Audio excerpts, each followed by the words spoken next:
안녕하세요. 재혼의 행복한 가정을 꾸려나가고 있는 30대 여성입니다. 이미 다 지난 일이지만 전 남편과 있었던 이야기를 하려고 찾아왔어요.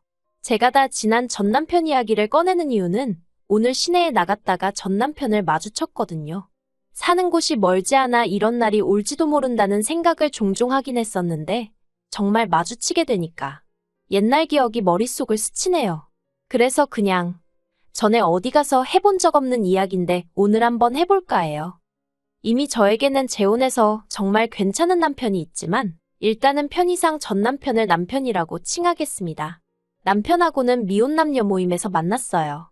만났던 시기는 겨울이었고 사실 저는 낯을 많이 가려서 그런 모임은 나가는 일이 없는데 친한 언니가 자기가 혼자 가기 쑥스럽다며 제발 같이 가달라고 졸랐거든요. 그리고 그 언니가 평소에 저한테 무척이나 잘해줬어요. 그래서 거절하기가 참으로 난처하더라고요. 그래서 나갔는데 남편이 처음 저랑 통성명을 하고 나서부터 엄청나게 들이대는 거예요. 그리고 그런 남편의 적극적인 태도가 왠지 남자답게 느껴졌다고 해야 할까요? 싫지가 않았습니다. 그래서 이후로도 모임 내에서 두세 번 더 만남을 갖다가 본격적으로 연애를 시작했고요. 사귄 지 1년도 안 돼서 남편이 프로포즈를 해왔을 땐 그 또한 적극적이고 저돌적인 남편의 성격 탓이라 생각하고 한편으론 내가 얼마나 좋으면 저러나 싶어서 기쁜 마음으로 프로포즈를 받아들였습니다. 남편은 저와 마찬가지로 회사를 다니는 평범한 직장인이었고 딱히 모난 구석이 없는 사람이었어요. 결혼을 앞두고 이런저런 조건들을 따져봐도 크게 마음에 걸리는 것이 없었죠. 게다가 전화 친정 부모님은 그런 기대는 하지도 않고 있었는데 시댁에서 신혼집도 준비해 두셨다대요. 깜짝 놀랐죠. 그런데 그게 다가 아니었어요. 신혼집 안에는 이미 가정가구까지 다 들어와 있었거든요. 그래서 제가 이건 언제 다 준비한 거냐고 했더니 잠깐 주춤하더니 한다는 말이 저랑 연애할 때 이미 하나씩 다 준비를 하고 있었다는 거예요. 자기는 저랑 결혼하게 될 거라는 확신이 있었다면서. 그리고 제가 너무 순진했던 거죠. 그 말을 전혀 의심하지 않았거든요. 오히려 이 남자가 이런 로맨틱한 부분도 있었구나 하고 감동까지 했는걸요. 그런데 친정어머니는 제 이야기를 들으시곤 아무래도 뭔가 찜찜하다시대요. 아무리 그쪽에서 저를 좋게 봤어도 그렇지 신혼집은 그렇다 쳐도 어떻게 가정가구까지 다 들여놓냐면서. 그리고 가정가구는 보통 신혼부부가 같이 가서 취향에 맞춰서 사는 거지. 어느 집에서 그걸 일방적으로 다 채워놓냐 하시는 거예요. 그런데 그 말을 듣고 나니까 저도 좀 뭐랄까 마음에 걸리는 것들이 있긴 했어요. 집안에 채워져 있던 가정가구들이 새 거는 맞는데 어딘가 유행이 좀 지나간 것들 같았다고 해야 할까요? 그리고 아무리 봐도 남편 취향이나 어머님 취향은 아니었단 말이죠. 그렇다고 신우 취향인가 생각해봤는데 솔직히 동생 신혼집에 누나 취향으로 꾸며놓는다? 그건 말도 안 되는 것 같고. 그런데 도통 남편에게 뭘 어떻게 물어봐야 할지 모르겠는 거예요. 그래서 이러지도 저러지도 못하고 하루 이틀 시간만 흘려보냈습니다. 그러다 청첩장이 나오고 남편 친구들에게 청첩장도 주고 인사도 할 겸 자리가 만들어졌어요. 그런데 남편 친구들이 저를 보더니 좀 당황하고 놀라는 눈치더라고요. 뭔가 어색한 공기가 흘렀죠. 그래도 술이 한 잔 두 잔 들어가니까 금세 분위기는 풀어졌지만요. 그리고 저도 나름대로 남편의 친한 친구들이라고 하니까 잘 보이고 싶은 마음에 평소 제 성격과는 달리 리액션도 열심히 하고 그랬어요. 그랬더니 남편 친구들 중 한 명이 남편더러 재수 씨는 지연이랑 생긴 건 엄청 닮았는데 성격이 완전 딴판이네 그러는 거예요. 지연이? 지연이가 누구지? 하는 생각이 드는 동시에 순간 분위기가 착 가라앉았고 서로 눈치만 보고 남편은 남편대로 당황한 기색이 역력해서는 무슨 소리를 하는 거냐면서 취했냐고 막 너스레를 떠는데 아, 내가 모르는 뭔가가 있구나 싶더라고요. 그리고 결국 그날의 술자리는 떨떠름한 분위기로 끝이 났고 저는 택시를 타고 집에 왔습니다. 집에 오는 내내 남편한테서 전화며 문자며 끝없이 쏟아졌지만 술 취한 남편과 대화다운 대화가 이루어질 것 같지 않더라고요. 그래서 핸드폰은 열어보지도 않고 잤어요. 그리고 이튿날 늦은 오후가 돼서야 남편을 만났습니다. 카페에서 남편을 만나 지연이가 누구냐 단도직입적으로 물었어요. 그랬더니 남편이 정말 미안하다면서 사실은 자기가 저한테 고백할 게 하나 있다대요. 그리고 듣게 된 이야기는 충격 그 자체였습니다. 지연이란 여자는 남편의 전처였거든요. 남편은 혼인신고는 안 했었기 때문에 전처라는 표현은 가당치도 않다고 했지만 제 생각은 달랐습니다. 일가 친척 지인들 다 불러놓고 결혼식을 올렸으면 혼인신고를 했건 안 했건 부부 아닌가요? 적어도 거기 왔던 사람들은 다 남편이 결혼했던 걸 기억할 테니까요. 하지만 남편은 계속해서 자기는 법적으로 깨끗하다. 그래서 미혼 남녀 모임에도 나갈 수 있었던 거라며 저를 설득하려 들더군요. 아무튼 남편 말로는 그 지연이란 여자와 결혼식을 올리고 신혼여행까지 갔지만 여행 이틀 만에 도저히 같이 못 살겠다는 생각이 들어서 파혼을 했대요. 그리고 신혼집 또한 실은 지연이란 여자와 살려던 집이었다고요. 그 이야기를 듣는 동안 정말 제가 느낀 심정은 말로 표현할 수가 없어요. 단순히 실망하고 화가 났다는 수준이 아니었죠. 배신감에 치가 떨린다는 게 이런 건가 싶었고, 그러나 중에도 내가 이 결혼식을 엎으면 어떻게 될까 하는 계산도 하게 되고, 드라마 속 여주인공들처럼 어떻게 그럴 수 있냐 소리를 지르고 그런 것도 못하겠더라고요. 그냥 손발이 덜덜 떨리고 심장은 얼마나 벌렁거리던지. 한마디로 제정신이 아니었다니까요. 저는 남편에게 우리 결혼 다시 한번 생각해보자 했고 그 길로 집에 왔습니다. 그런데 결론부터 이야기하자면 파혼은 못했어요. 파혼을 못한 이유는 어리석게도 파혼을 하고 났을 때 주변에서 들려올 수군거림을 감당할 자신이 없었거든요. 저희 친정부모님 체면을 지켜드리지 못하는 것도 너무 죄송했고요. 그래서 결국 제 가슴속에 묻고 가기로 했습니다. 계획대로 결혼하고 그리고 보란듯이 잘 살면 되는 거라고 애써 그렇게 생각을 했어요. 그렇게 어디에도 말 못할 큰 비밀을 간직한 채 남편과 부부의 연을 맺었습니다. 이따금씩 얼굴도 모르는 지연이란 여자가 떠올라 괴로운 순간도 있었지만 그래도 남편과의 신혼은 비교적 즐겁고 평화로웠네요. 그런데 문제는 결혼하고 1년이 지나도록 아이가 생기지 않더라고요. 신혼을 즐기고 싶은 생각은 있었지만 그렇다고 딱히 피임을 한 적도 없는데 말이죠. 그래도 첫 해는 때가 되면 생기겠지 하고 크게 걱정은 하지 않았어요. 그런데 2년째 들어가면서부터는 시부모님께서 왜 아이를 안 갖냐며 조금씩 재촉을 하시더라고요. 그리고 남편도 왜 안 생기는지 모르겠다. 도대체 얼마나 더 노력을 해야 하냐며 농담처럼 한탄을 하고는 했는데 그런 말을 들을 때마다 왠지 저한테 문제가 있나 싶어서 조금씩 마음이 급해지는 거예요. 실제로 제가 생리가 불규칙하고 그렇다 보니 걱정도 됐고요. 그래서 처음엔 남편한테 말도 못하고 혼자 무슨 죄 지은 사람 마냥 산부인과에 갔어요. 그런데 병원에서는 저는 아무 문제가 없다면서 그냥 건강관리 잘하고 마음을 편히 가지라는 속편한 소리만 하대요.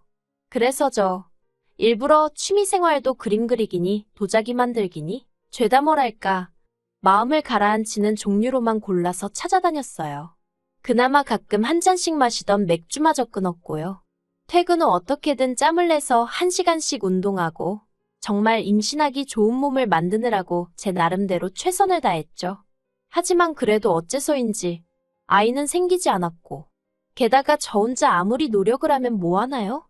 남편은 회사 일을 핑계로 걸핏하면 술에 떡이 돼서 집에 오기 일쑤였고 운동하고도 담을 쌓은 지가 오래였으니 그래서 결국 참다 못한 제가 남편한테 같이 병원에 가자고 했어요.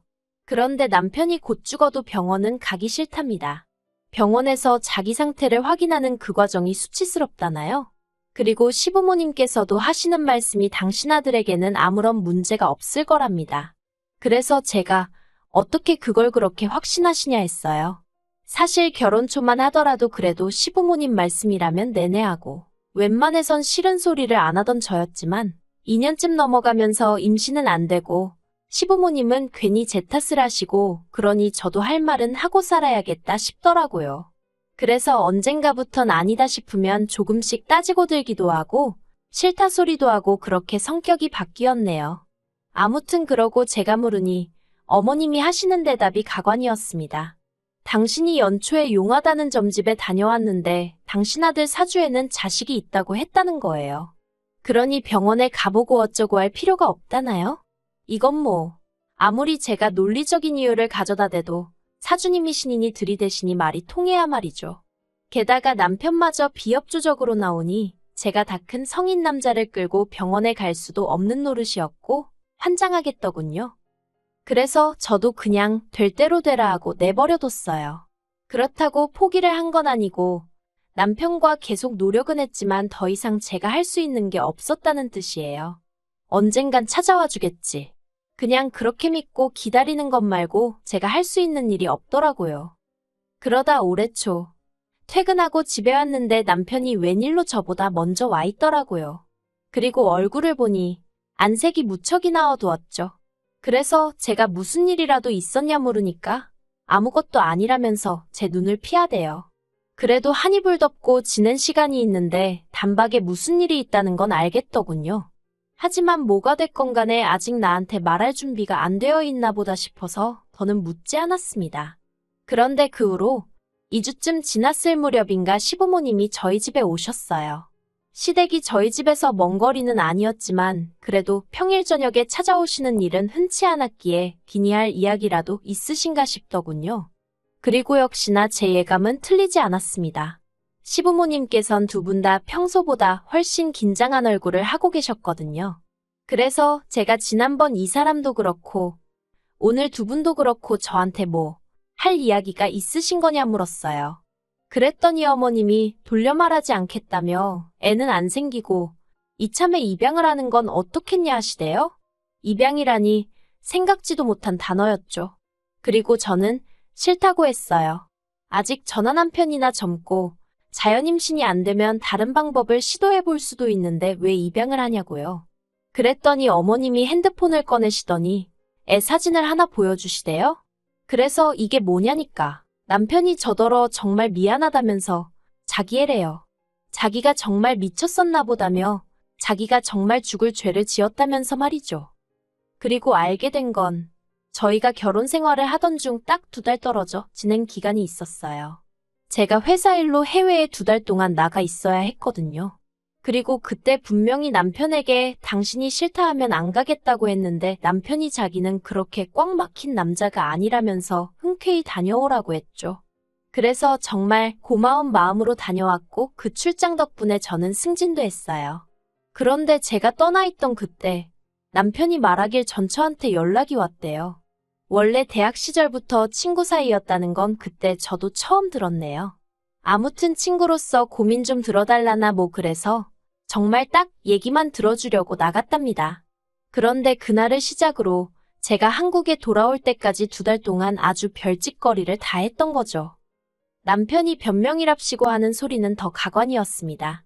자기는 그래도 최소한의 양심을 지키려고 피임은 꼬박꼬박 했는데 이게 어떻게 된 일인지 모르겠다면서 그런데 여자가 자기가 더는 애를 못 키우겠다고 그런다면서 그래도 자기 핏줄인데 자기가 어떻게 모른 척을 하냐고 그러대요? 그리고는 저더러 이번 한 번만 이해해주면 안 되겠냐?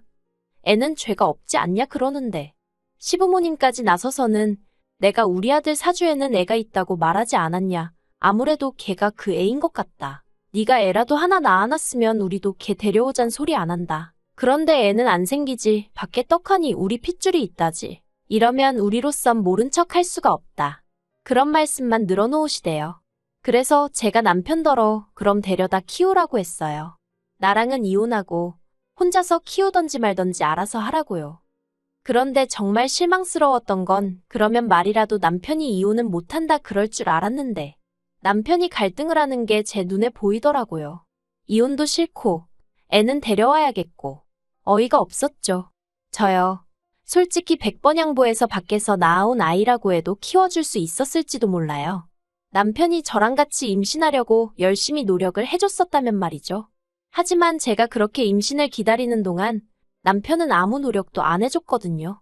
하다못해 병원도 안 가줬잖아요. 그런데 이제 와서 밖에다 애를 낳아놨으니 키워달라? 세상에 어떤 정신나간 X가 좋다고 키운다고 하겠냐는 거죠. 거기다 시부모님은 기껏해서 한다는 소리가 이혼해봤자 여자만 손해라고 그러면서 저더러 너 알지? 이혼하면 너는 몸뚱아리만 나가야 돼.